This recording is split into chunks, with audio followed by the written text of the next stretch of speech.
Everyone, this is Mr. Garcia, and this lesson will cover Pythagorean theorem. So the Pythagorean theorem says that if a triangle is a right triangle, then a squared plus b squared equals c squared, where a and b are legs and c is the hypotenuse. Okay, so I'm going to go over a couple of examples here.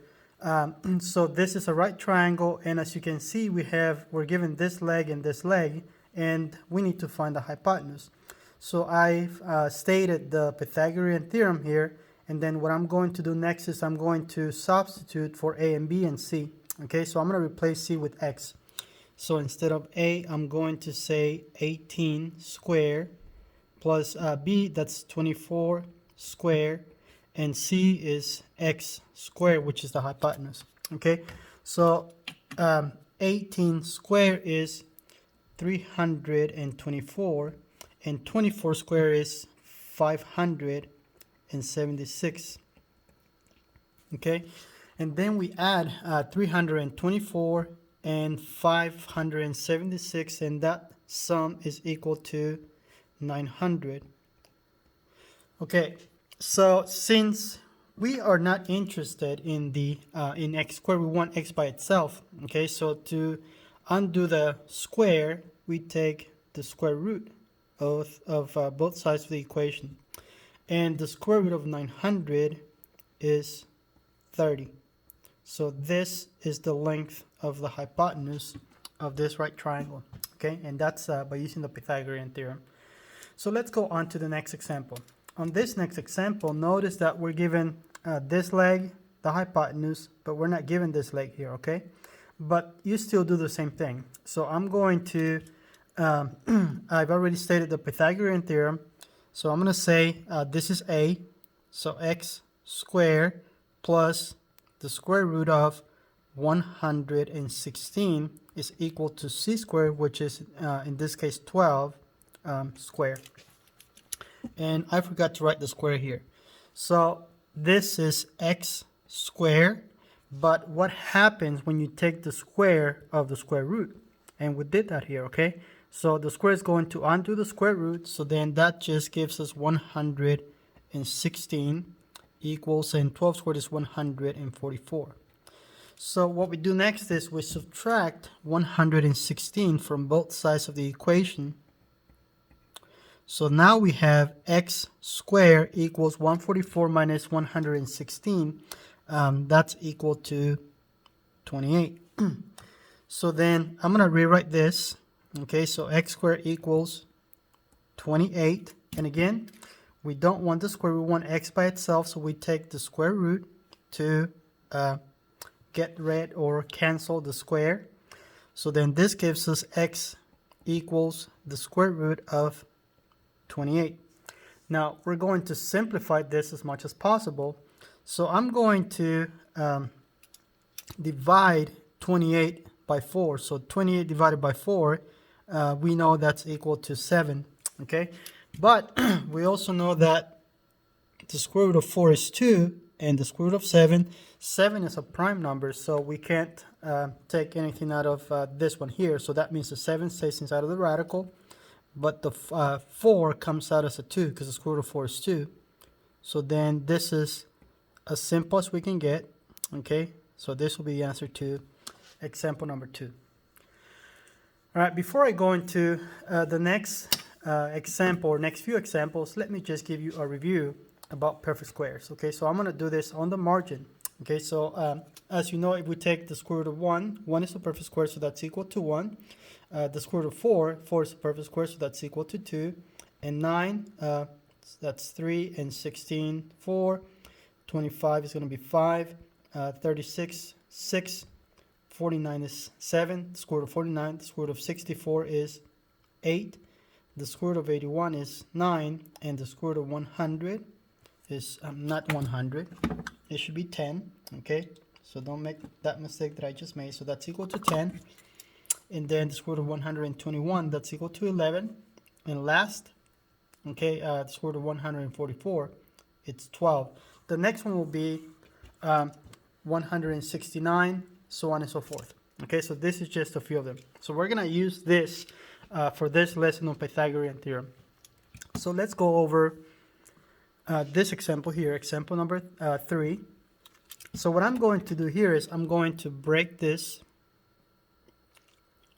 into, well, I'm going to divide, let's say, 500 into 5. So that should be 100, right? But 100 is a perfect square because 100, the square root of 100 is 10. So then this is simplified as 10. And this 5, that's a prime number, so we can't take it out of the radical. So that's as simple as we can get. And that's what we're being asked to do on this example. And I'm sorry you were not able to see it. I wasn't showing it. So the point is, I broke the 500 into 5, and 5 times 100, then I take the square root. Square root of 100 is 10, and this 5 has to stay inside of the radical because we don't have another 5 to be able to take it out. Okay, and it's a prime number also. So let's go over the next part of the lesson. This is the converse of the Pythagorean theorem. Okay, don't forget conditional statements. This one says if a triangle is a right triangle, then a squared plus b squared equals c squared. So this is the conclusion and this is the hypothesis. So now we switch them, which is what the converse does. The converse says if a squared plus b squared equals c squared, then the triangle is a right triangle. Okay, so now we're doing the opposite. So what we need to do here is we need to check to see if these 3 side lengths for a triangle makes this a right triangle. Okay, so again, I'm going to use Pythagorean theorem. So I'm going to check using, and I'm going to abbreviate Pythagorean with P-Y-T-H and theorem with T-H-M. Okay, so I'm going to have 34 square, and then this is the longest side, so this has to be the hypotenuse. Okay, so 34 square plus 36 square equals, I'm going to put a question mark here because we don't know if this is true, 45 square. So then I'm going to use my calculator, and you guys have access to this in your Chromebook. So I'm going to do 34 square plus 36 square. That gives me 2,452. So 2,452, and then 45 square gives me 2,025. So 2,025, and we know that this is not true. This is a false statement, so not equal, which means if this is not true, then we say nope, not a right triangle. Okay, so that's the answer to this problem because we tried the Pythagorean theorem and it didn't work. So let's do the same with this example here. On this example, again, the longest side is 85. So then I'm going to do 13 square plus 84 square equals question mark 85 square. So again, if I do 13 square plus 84 square, that gives me 7,225. Okay, so